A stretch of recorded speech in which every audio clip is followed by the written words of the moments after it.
নমস্কার দর্শক বন্ধুরা, শুরু করছি আজকের গণিত কৌশল। আজকের বিষয় বর্গমূল নির্ণয়। সহজে কৌশল অবলম্বন করে খুব কম সময়ে আমরা কিভাবে বর্গমূল নির্ণয় করব সেই কৌশল এখানে উপস্থাপন করার চেষ্টা করছি। লক্ষ্য রাখুন, আমি কতগুলো সংখ্যার যোগফল আকারে এখানে লিখে রেখেছি। এই সংখ্যাগুলোর যোগ করে সমষ্টি করে তার বর্গমূল কত হবে নির্ণয় করতে হবে। আমরা যে পদ্ধতি আছে আমাদের চিরাচরিত পদ্ধতি, সেটা আমরা সকলেই জানি। এগুলো প্রথমে সব যোগ করে নেব। যোগ করে নেওয়ার পর বর্গমূলের যে পদ্ধতি সেই পদ্ধতিতে চলে যাব, আমরা বর্গমূল পেয়ে যাব। কিন্তু সেই পদ্ধতিতে যাচ্ছি না। এর আগের ভিডিওতে দেখিয়েছি ক্রমিক বিজোড় সংখ্যার বর্গমূল নির্ণয়।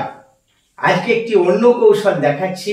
এগুলো কিন্তু সব জোড় সংখ্যা আছে, জোড় সংখ্যা 8, 6, 2, 10, 4, 12, 14 আরো যত খুশি লেখা যেতে পারে। এর বর্গমূল কত হবে? এর বর্গমূল হবে 7.48। কিভাবে এটি সম্ভব হচ্ছে অবশ্যই জানাবো। একটু লক্ষ্য রাখুন, কোন রকম যোগ করার দরকার নেই। এখানে জোড় সংখ্যাগুলি এলোমেলো ভাবে লেখা আছে। এখানে ক্রমিক জোড় সংখ্যা অবশ্যই আছে। 2 থেকে শুরু হচ্ছে আমাদের জোড় সংখ্যা। 2, 4, 6, 8, 10, 12, 14 আছে, সবগুলি আছে। আমরা যদি একটু সাজিয়ে নেই তাহলে ব্যাপারটা আরো পরিষ্কার হয়ে যাবে।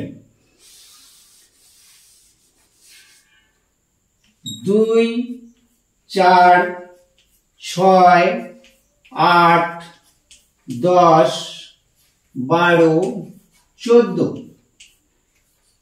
ক্রমিক জোড় সংখ্যা সাজিয়ে নিলাম। জোড় সংখ্যা সিরিজ, ক্রমিক জোড় সংখ্যা। এবার এখানে কতগুলো সংখ্যা আছে কেবল গুণে নিতে হবে। কতগুলো আছে? 1, 2, 3, 4, 5, 6, 7। কাজ শেষ। তাহলে বর্গমূল হবে 7। পূর্ণ সংখ্যায় হবে না। 7 এর পরেও আরো কিছু আছে। আমি এখানে লিখে রেখেছি 0.48।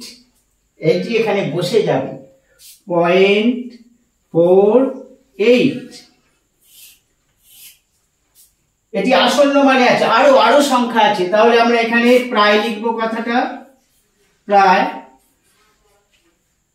আরো অনেক সংখ্যা আছে, আমরা প্রায় 2 অঙ্ক নিয়ে শেষ করলাম। প্রত্যেকটার ক্ষেত্রে আমি এখানে যত সংখ্যায় লিখি এই 0.48 লিখতে হবে। 0.48 লিখতে হবে। আর যদি অনেক সংখ্যা লিখি, যোগফলটা মানে বড় হয়, তাহলে এখানে 0.49 লিখলেও অসুবিধে নেই। 0.48ও লেখা যেতে পারে।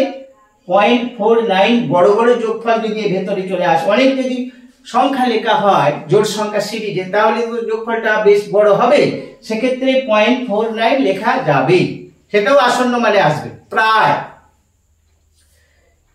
এই জায়গায় আমি এখানে সাজিয়ে নিয়েছি ক্রমিক জোড় সংখ্যায় 2, 4, 6, 8, 10, 12, 14, 16, 18 এইভাবে অনেক লেখা যেতে পারে।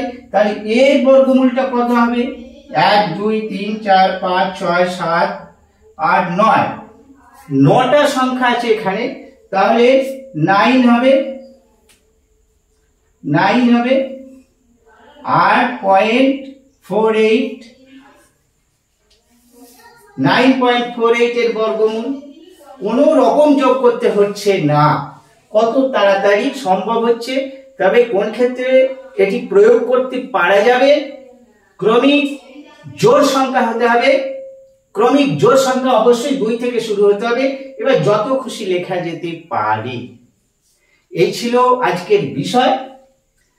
আবার খুব শীঘ্র দেখা হচ্ছে পরবর্তী কোনো গণিত কৌশল নিয়ে হাজির হচ্ছি। দেখতে থাকুন।